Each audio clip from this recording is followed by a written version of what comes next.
بد نظر سے کیسے بچیں؟ مجھے نظر بہت جلدی لگتی ہے۔ صبح و شام کے اذکار کے ذریعے اللہ کے نبی صلی اللہ علیہ وآلہ وسلم نے جو اذکار بیان کیے ہیں اور جو صحیح احادیث میں مروی ہیں ان کی پابندی کریں۔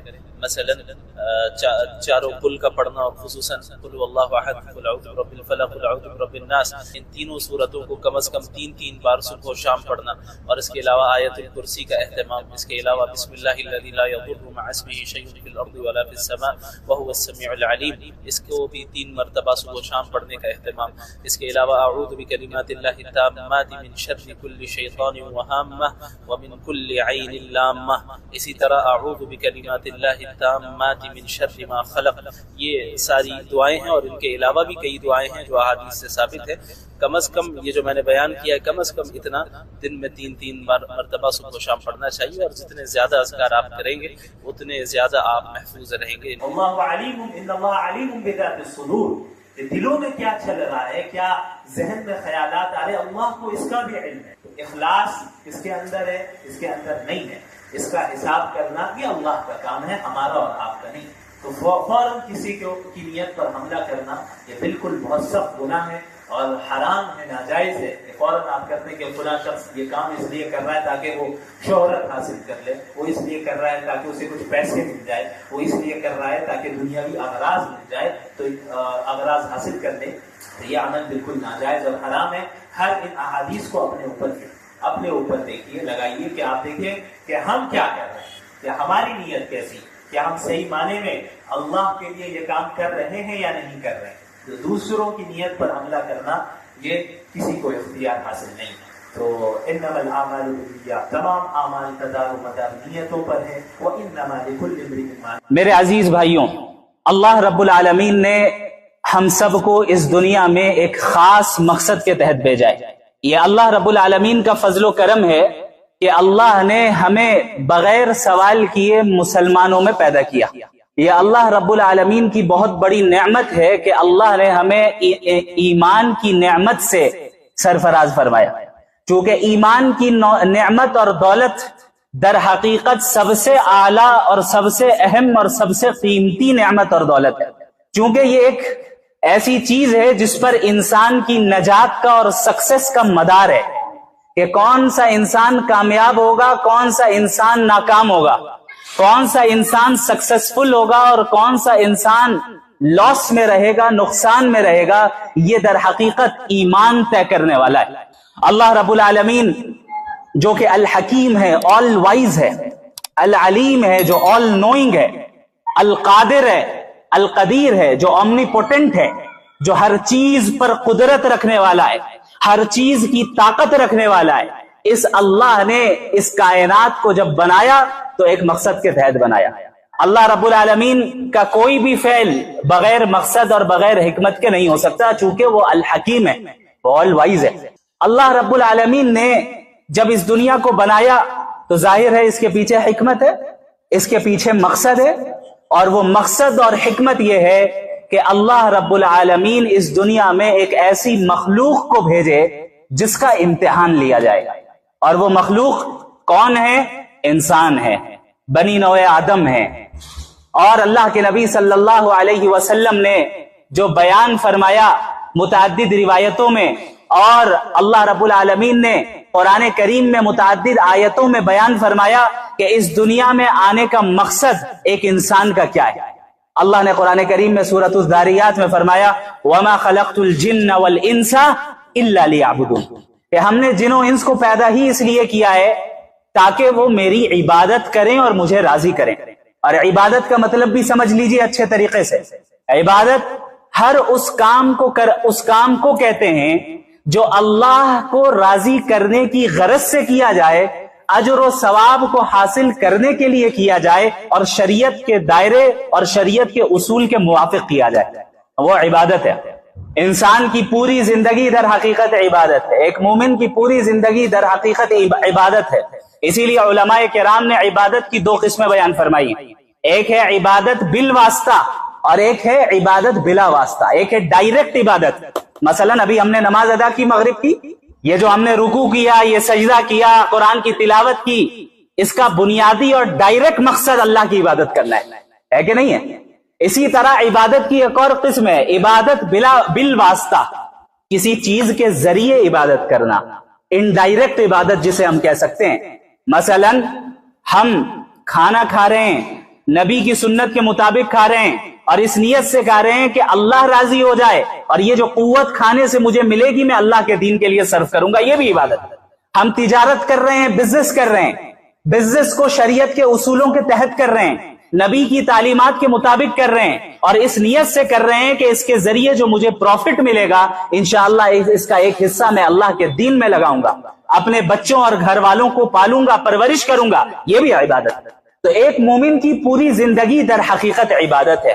اسی لیے جو آیت شروع میں نے آپ کے سامنے تلاوت کی، اس میں اللہ رب العالمین نے نبی کریم صلی اللہ علیہ وسلم کو یہ کہنے کا حکم دیا، قل آپ کہہ دیں ان صلاتی میری نماز، ونسکی میری قربانیاں، ومحیایا میری زندگی، ومماتی اور میری موت، للہ رب العالمین سب کے سب اللہ کے لیے جو تمام جہانوں کا رب ہے۔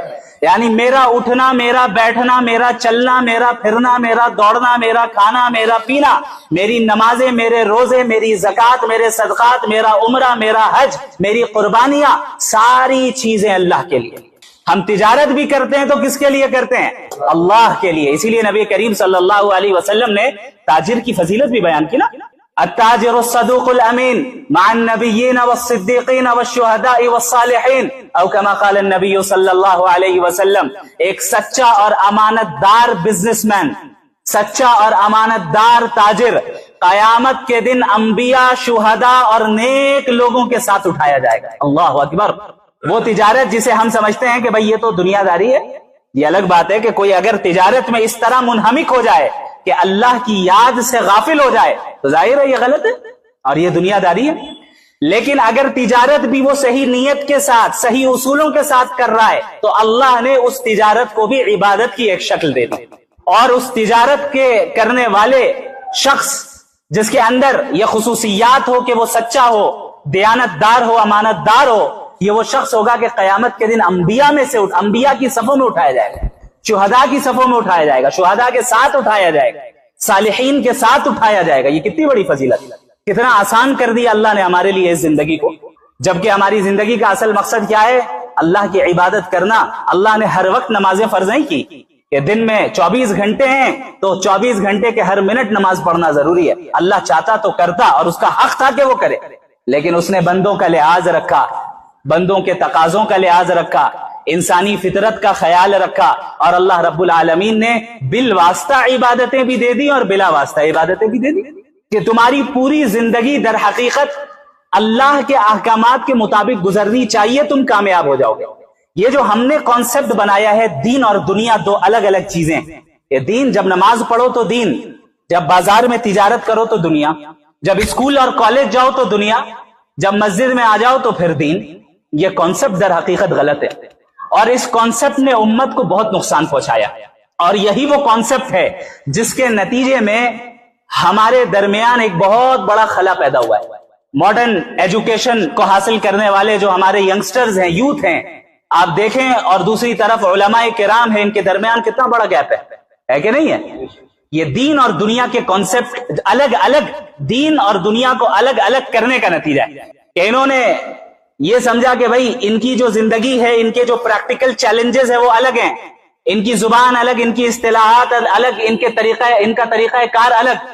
دوسری طرف علماء کرام جنہوں نے دینی علم حاصل کیا، لیکن وہ دنیا کے موجودہ، سارے علماء کی بات نہیں کر رہا، ظاہر ہے بڑے بڑے علماء موجود ہیں الحمدللہ جو امت کی رہنمائی فرما رہے ہیں اور نوجوانوں کے مسائل کو حل کر رہے ہیں، لیکن ایک بڑا طبقہ یہ دیکھا جا رہا ہے کہ ایسا ہے مدارس میں بھی اور کالج یونیورسٹی میں بھی جو ایک دوسرے کے ساتھ کولیبوریٹ نہیں کر پا رہے ہیں خیر کے کام۔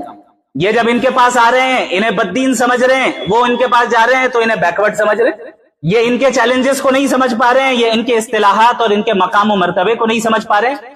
نتیجہ کیا نکل رہا ہے؟ یہ خلا ہے، یہ گیپ، یہ دین اور دنیا کو الگ الگ کرنے کا نتیجہ ہے، جبکہ یہ دین آیا تھا اسی دنیا میں نافذ کرنے کے لیے۔